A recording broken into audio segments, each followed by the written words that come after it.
أعوذ بالله من الشيطان الرجيم. بسم الله الرحمن الرحيم. الرحمن علم القرآن خلق الإنسان علمه البيان الشمس والقمر بحسبان والنجم والشجر يسجدان والسماء رفعها ووضع الميزان ألا تطغوا في الميزان وأقيموا الوزن بالقسط ولا تخسروا الميزان والأرض وضعها للأنام فيها فاكهة والنخل ذات الأكمام والحب ذو العصف والريحان فبأي آلاء ربكما تكذبان خلق الإنسان من صلصال كالفخار وخلق الجن من مارج من نار فبأي آلاء ربكما تكذبان رب المشرقين ورب المغربين فبأي آلاء ربكما تكذبان مرج البحرين يلتقيان بينهما برزخ لا يبغيان فبأي آلاء ربكما تكذبان يخرج منهما اللؤلؤ والمرجان فبأي آلاء ربكما تكذبان وله الجوار المنشآت في البحر كالأعلام فبأي آلاء ربكما تكذبان كل من عليها فان ويبقى وجه ربك ذو الجلال والإكرام فبأي آلاء ربكما تكذبان يسأله من في السماوات والأرض كل يوم هو في شأن فبأي آلاء ربكما تكذبان سنفرغ لكم أيها الثقلان فبأي آلاء ربكما تكذبان يا معشر الجن والإنس استطعتم أن تنفذوا من أقطار السماوات والأرض فانفذوا لا تنفذون إلا بسلطان فبأي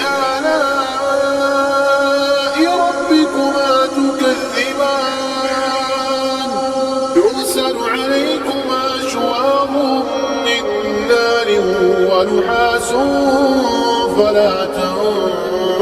تنتصران فبأي آلاء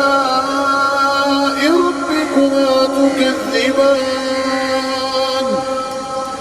فإذا انشقت السماء فكانت وردة كالدهان فبأي آلاء ربكما تكذبان فيومئذ لا يسأل عن ذنبه إنس ولا جان فبأي آلاء ربكما تكذبان يعرف المجرمون بسيماهم يعرف المجرمون يؤخذ بالنواصي والأقدام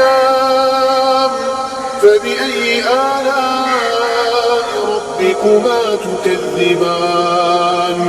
هذه جهنم التي يكذب بها المجرمون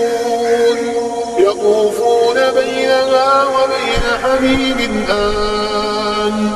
فبأي آلاء ربكما تكذبان ولمن خاف مقام ربه جنتان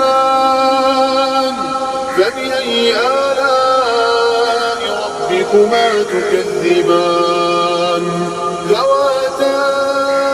أفنان فبأي آلاء ربكما تكذبان فيهما عينان تجريان فبأي آلاء ربكما تكذبان فيهما من كل فاكهة زوجان فبأي آلاء ربكما تكذبان متكئين على فرش بطائنها من استبرق وجنى الجنتين دان فبأي آلاء ربكما تكذبان فيهن قاصرات الطرف لم يطمثهن إنس قبلهم ولا جان فبأي آلاء ربكما تكذبان كأنهن الياقوت والمرجان فبأي آلاء ربكما تكذبان هل جزاء الإحسان إلا الإحسان فبأي آلاء ربكما تكذبان ومن دونهما جنتان فبأي آلاء ربكما تكذبان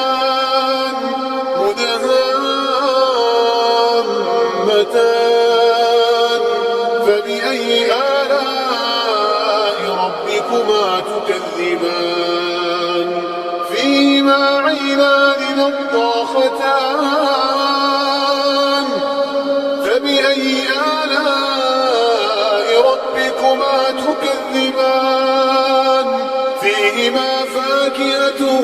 ونخل ورمان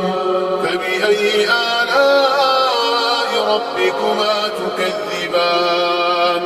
فيهن خيرات حسان فبأي آلاء ربكما تكذبان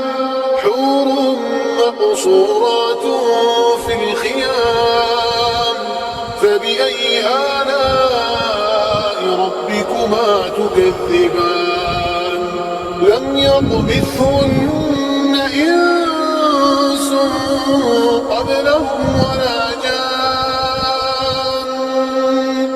فبأي آلاء ربكما تكذبان متكئين على رفرف خضر وعبقري حسان فبأي آلاء ربكما تكذبان تبارك اسم ربك ذي الجلال والإكرام